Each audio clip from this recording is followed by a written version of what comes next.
โอเคအားလုံးပဲမြင်ကြတာပါကျွန်တော်ဒီနေ့မှာဆိုရင်တော့ဟိုစာပေါ့နော်ဒီ dot san ကိုကနေပြီးတော့ RA ကိုပတ်စံပေါ့နော်ဒီ jewel play နဲ့ဘယ်လိုမျိုးdeposit လုပ်မလဲပေါ့နော်တော်များကတော့ဒီ RA ကို RA ပေါ့နော် RA ဆို IM ပြီးတော့ဒီbank ဘဏ်တွေနဲ့ပေါ့နော်ပတ်စံဖြည့်ကြတယ်ကျွန်တော်သွားလိုက်ပါပေါ့နော်ဘဏ်တွေနဲ့ဒီမှာပေါ့နော် okay deposit okay deposit ဆိုဒီမှာပြီး cash deposit merchant ဆိုတာဒီကောင်ကတော့IO ဘဏ်ကိုသွားတာပေါ့နော်ဘဏ်ကိုသွားပြီးတော့ဒါပေါ့ cash နဲ့ပြီး cash နဲ့ပေါ့နော်ပြီးပြီးတော့ပတ်စံထည့်တာနောက် IO location နဲ့ agency မှာဖြည့်တာပေါ့နော်ဒါပေမဲ့ pay with jewel pay ပေါ့နော်ဒီကောင်ကျတော့မလေးရှားဘေးဘဏ်မဆိုပေါ့နော်ဒီ jewel pay accept လုပ်တဲ့accept လုပ်တဲ့ပေါ့နော်ဒီစာဘဏ်တိုင်းကိုပေါ့နော်ဘဏ်တိုင်း payments တိုင်းအကုန်လုံးပေါ့နော်သူကjewel pay နဲ့ဖြည့်လို့ရတယ်ပေါ့နော်အဲကြောင့်တော့ဒီ jewel pay with jewel pay လေးနဲ့ကျွန်တော်တို့ဘယ်လိုဖြည့်မလဲဆိုတော့ကျွန်တော်ရှင်းပြရမှာပေါ့နော် okay ဒီဗီဒီယိုကကျွန်တော်တေချာလေးပေါ့နော်ရှင်းပြရမှာပေါ့နော်အဲဆိုရင်ဘယ်လိုရှင်းပြမလဲဘယ်လိုမျိုးဖြည့်မလဲဆိုတာဝေစုံကိုမှာပေါ့နော်ဘဏ်အကောင့်ရှိလို့တို့ကျတော့တော့ထိမခတ်ဘူးပေါ့နော် deposit ဖြည့်ရလွယ်တယ်ဟိုမှာပေါ့မြန်မာဒီမလေးရှားမှာကလည်းဘဏ်အကောင့်ဖွင့်ဖို့အတွက်ကျတော့လည်းဒီနည်းနည်းလေးခက်တယ်ပေါ့နော်ဘယ်လိုခက်တယ်ဆိုတာဒီ permission မှာတို့ဒီတတိယထောက်ခံစာတွေအများကြီးလိုတာပေါ့နော်အဲကြောင့်ဒီတော့ဆန်ကိုကတော့အခု offer ကာလာပေါ့နော် offer ကာလာဆိုတော့ passport ရှိုံနဲ့ဖွင့်လို့ရတယ်ပေါ့နော်အဲတော့ဆန်ကိုနဲ့ဘယ်လိုမျိုးတော့ဆန်ကိုနဲ့တချို့လေးဆိုလဲဒီကိုယ့်ရဲ့ salary ကိုနော်တော့ဆန်ကိုနဲ့လက်ခံတယ်တော့ဆန်ကိုနဲ့လက်ခံပြီးတော့ကိုယ့်ရဲ့လာကပေါ့နော်တော့သေးစရာတော့ဆန်ကိုနဲ့လက်ခံပြီးတော့မြန်မာနိုင်ငံကိုပေါ့နော်ပတ်စံပြန်လွှဲချင်တယ်ဒါပေမဲ့ဒီမှာလဲတော့ဆန်ကိုမှာလဲပေါ့နော်မြန်မာနိုင်ငံကိုပြန်လွှဲတဲ့ဟာတွေကရှိတယ်ပေါ့နော်ဒါပေမဲ့သူက e-wallet တစ်ခုပဲပေါ့နော်သူက e-wallet တစ်ခုပဲ supporting လုပ်တယ်ပေါ့နော် e-wallet တစ်ခုလုပ်တယ်ဘဏ်အကောင့်တွေဘာတွေကိုပတ်စံပေါ့နော်လွှဲပေးလို့မရဘူးပေါ့နော်အခုလောဆယ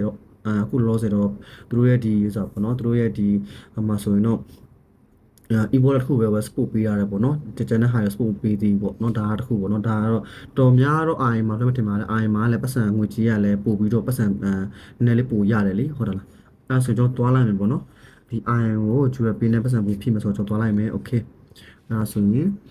ဒီတို့ဒီမှာနော် IM ပေါ့နော် IM အကောင့်ဖွင့်နေဒီပါရောနောက်ပိုင်းတော့ဒါကျွန်တော် request လုပ်တော့ပြန်တင်ပြီးတော့နော်ဒါ IM ကတ်တော့ကျွန်တော်တော့မတင်ထားဘူးပေါ့ဒီ IM ကိုတက်ဆန်ကိုဖွင့်နေနေရတော့နောက်ပိုင်းကျွန်တော်ကို request ပြန်လုပ်မယ်ဆိုကျွန်တော်ပြန်ပြီးတော့ဘယ်လိုဖွင့်ရလဲဆိုတော့ကျွန်တော်အသေးစိတ် detail ကိုကျွန်တော်ပြန်တင်ပေးမယ်ပေါ့နော် okay ဒါဆိုရင်သွားမယ်ဒီမှာ deposit ပေါ့နော် okay deposit jewel play နော် pay with jewel play နဲ့လိုက်မယ် okay ဒီမှာဆိုရင်ကိုယ့်ရဲ့bella code ရှိတယ် refer 1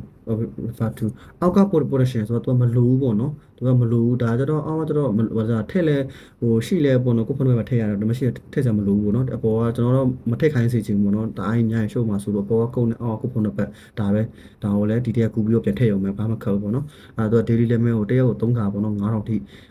ဖြည့်လို့ရတယ်ပေါ့နော်okay အဲဒါဆိုတော့သွားမယ်ပေါ့နော်โอเคအဲ့ဒါဆိုရင်ဒီကနေပြီးတော့ဒီရဲ့ဘေလာကုတ်ပေါ့နော်အဲ့ဒါအလင်းဒါအလင်းထွက်လိုက်ပေါ့နော်ထွက်ပြီးကိုတက်ဆန်ကိုတော့သွားပြီးရင်ဒီမှာတော့ဆန်ကိုမှာကျွန်တော်ပြီးဒီကျွန်တော်ဆိုတာရှိတယ်ပေါ့နော်အဲ့ဒါပြမှာကျွန်တော်ပြပေးမယ်ဒီမိုးတော့သွားပြီးရင်မိုးသွားပြီးဒီမှာပေါ့နော်ဒီဘက်ချက်မှာ B and test ဒီဆိုတာရှိတယ်ဒီဘေးလေးကိုနှိပ်ပြီးဒီမှာဘေးပဲရှိတယ်နော်ဒီဘေးလေးကိုနှိပ်โอเคနှိပ်ပြီးဆိုတော့ねဒီမှာတော့လားကျွန်တော်ပြီးဒါကျွန်တော်ကပထမခေါက်လွှဲထားတာပေါ့နော်ဒါဆိုရင်ကျွန်တော်ကအသက်လွှဲဆိုတော့ဒီမှာရှိရပါတော့ကိုလွှဲချင်တဲ့ဟာလေးရှိတယ်ပေါ့နော်ကိုလွှဲလို့ရတယ်ဒီမှာဒါမှဖုန်းပြီးပြည့်တဲ့ပိုင်းအကုန်လုံးရှိတယ်ပေါ့နော်ဒါကကျွန်တော်လွှဲပြီးသားဟာလေးပေါ့နော်ဒီမှာပြန်သွားလာပြန်အသက်သွားလိုက်ရတယ်ဒီမှာကျွန်တော်အသက်သွားလိုက်အောင်ပေါ့နော် jewel pay နှိပ်မယ်နှိပ်ပြီးဒါကျွန်တော်ပထမလွှဲရတဲ့အကောင့်ပေါ့နော် okay ဒီမှာ new ကောက်သွားလိုက်မယ်အဲ့ဒါပြီးဒီမှာဘာဖြစ်ရမလဲတအားမခက်ဘူး bro တအားမခက်ဘူးတကယ်ကျွန်တော်နော်တအားမခက်ဘူးလွယ်လေးပဲတိုင်းမခတ်ဘူးတကယ်ကျွန်တော်ဒါဟိုလွယ်လေးပါနော်တိုင်းမခတ်ပါဘူးဒီမှာပေးလာကုတ်ဒါလေးပေါ့နော်အပေါ်ဆုံးကဒီမှာဒါလေးကုတ်လေးကို copy ကူးမယ် okay right ပြီးဆိုတော့ network channel သွားမှာဆိုရင်အားကြောင့်မခံတာလို့ဆိုရင်နော်ခဏလေး okay ပြီးတာနဲ့ဒီမှာသွားမယ်ပြီးဒါလေးကိုချလိုက်မယ်နော်ဒါလေးကိုယ့်ကုတ်လေးဒီမှာထည့်ပြန်ပြီးတော့ copy ကူးလိုက်မယ်ပြီးဒီအောက်က reference လေးကိုနှိပ်မယ် mobile လေးကိုကူးမယ်ပြီးပြန်သွားလိုက်မယ်ဘာခက်ဘူးဒါလေးပဲနော်အဲ့ဒါပြီး okay အဲ့ဒါပြီးဒါလေးကိုနှိပ်ချပေးလိုက်မယ်ဒါပြီးနော်အောက်ကမလိုဘူးအောက်ကဒီ refer to ကိုထည့်ဆရာမလိုဘူးဒါအားရှုံမှာဆိုထည့်ဆရာမလိုမထည့်တော့ဘာမှဖြစ်ဘူးဘာမှအား problem ဘာမှမရှိဘူးပေါ့နော် AC ပဲဘာမှထည့်ဆရာဟိုထည့်လိုက်ရမထည့်ရအောင်ဘာမှဖြစ်ဘူးပေါ့နော်မထည့်နဲ့ဘာမှစိတ်ပူစရာမလိုမထည့်နဲ့ဘာမှဖြစ်ဘူးဒီမှာအနည်းဆုံးသူကတစ်ချက်နေစလွယ်လို့ရတယ်တစ်ချက်နော်ဟုတ်ပြီကျွန်တော်ဘယ်လောက်လွယ်မလဲတစ်ချက်တော့လွယ်ကျွန်တော်တစ်ချက်ပေါ့နော်စလွယ်ပေးလိုက်မယ်တစ်ချက်နော်ဟုတ်ပြီ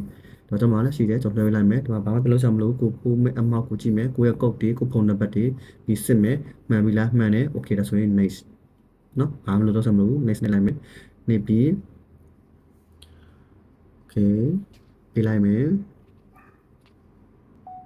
okay ကျွန်တော်စပါမယ် okay ပြီးပါပြီနော် okay ဒါပြီးပါပြီနော်ဒီလိုကိုကတကယ်ချင်းကိုဖြည့်ပြီးဆိုလဲဒါလေးကိုကိုတင်ကိုပြန် share ပြီးတော့ငါဖြည့်ပြီးကြောင်းဆိုတာဒါကိုယ့်ဒါဟို receipt ပေါ့နော်ဒါလေးပြန်ပို့လို့ရတယ် okay ဒါကတော့ကျွန်တော်တော့မလိုတော့ဘူးပေါ့နော်ဒါကျွန်တော်အကောင့်ကြောင့်ပြန်ဖြည့်ရဆိုမလိုတော့ဘူးကျွန်တော်ပြန်နှိပ်လိုက်မယ်နော် okay ဝင်ပါပြီမြင်လိုက်တာနော်တော့ very easy ပဲတအားမြင်တယ်ဟောနော်ဟိုနော်ဝင်လာပြီနော် okay အော်ပြန်တော့ကြည့်လိုက်မယ် okay ကျွန်တော်ပြန်တော့ကြည့်လိုက်မယ် okay ပြန်ကြည့်လိုက်မယ်ဒီမှာတော့ဆိုရမယ်နော်ပါတစ်ချက်ရှိတယ်အခုဘယ်လောက်လဲဒါလေးနှစ်ချက်ပြတော့ပြီနော် okay နော်လွယ်နော်တအားမခက်ဘူးလွယ်တယ်လွယ်လေးပဲဒီလိုနည်းနဲ့ကျွန်တော်တို့ပေါ့နော်ဒီလိုနည်းနဲ့ပတ်စံဖြည့်ပြီးတော့ဥမာကိုတတိယကိုတောက်ဆန်ကိုနဲ့တော်များတော့ကိုအာရင်ကောက်ထဲကိုပတ်စံမပေးကြဘူးပေါ့နော်ဘာကြောင့်လဲဆိုတော့ကျွန်တော်တို့ရဲ့ဒီ resist မှာဆိုရင် QR လောက် QR ကလည်းဖုန်းနံပါတ်ကိုသူက